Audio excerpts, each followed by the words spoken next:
With the help of the elves, House Paxley grew stronger by the day, and Valentina received the title of Duchess from the Mona Empire. She also relied on Erlin, who showered her with love. Accustomed to facing death, Valentina finally tasted the sweetness of life. But suddenly disaster struck. After waiting and gathering strength, the Abyss attacked the fiefdom of House Paxley again, with her mighty armies. Until the Imperial army arrived, House Paxley was left to its own devices. Fully aware that the house's strength could not match Abyss army, Valentina decided to resort to a last resort, gathering all the mages of the house and using the Soul Casket, a forbidden spell that, when completed, could create a death zone and consume all the souls left inside.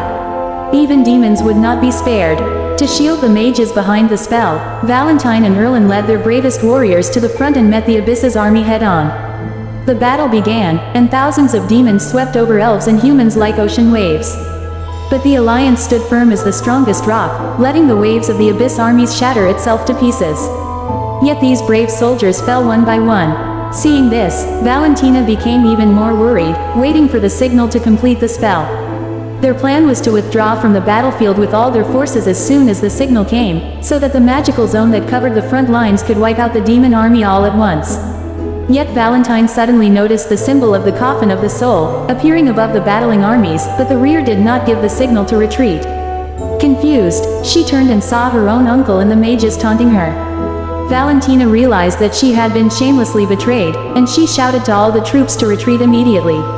At the last moment before the fall of the coffin, Erlin exerted his last effort to push Valentina out of the zone before she fell on the battlefield, losing her soul. Thus the Battle of the Lantis Mountains was ended, and the invincible legend of Valentina continued. But only Valentina herself knew the price she paid for her victory. The Duchess executed all those who betrayed her and escorted the body of her lover back to Aberlin Castle. She built a sacred hall in memory of Erlin and the other martyrs and has since dedicated her life to finding a way to bring back Erlin's soul. In the process, Valentina became more and more desperate. Eventually, in utter despair, Valentina turned to black magic and awakened a trace of the consciousness of the evil god of deception, Callan. Callan told Valentina of the miraculous powers of the Heart of Anima, a shard of the Twilight Sphere, and tricked her into signing a blood pact with him. Under the blood pact, Valentina would gain immortality and the power of the shadow, but at the cost of one of House Paxley's souls from then on, to be cursed by Callan, and when his power does awaken, he will be reborn through a Paxley descendant. To prevent Callan's return, Valentina left a prophecy informing her descendants that if the Cursed One ever appeared, they must get rid of the man at all costs. Since then, Valentina has been hiding among the shadows, silently awaiting the appearance of the Heart of Anima, the day when the soul of her beloved can be returned.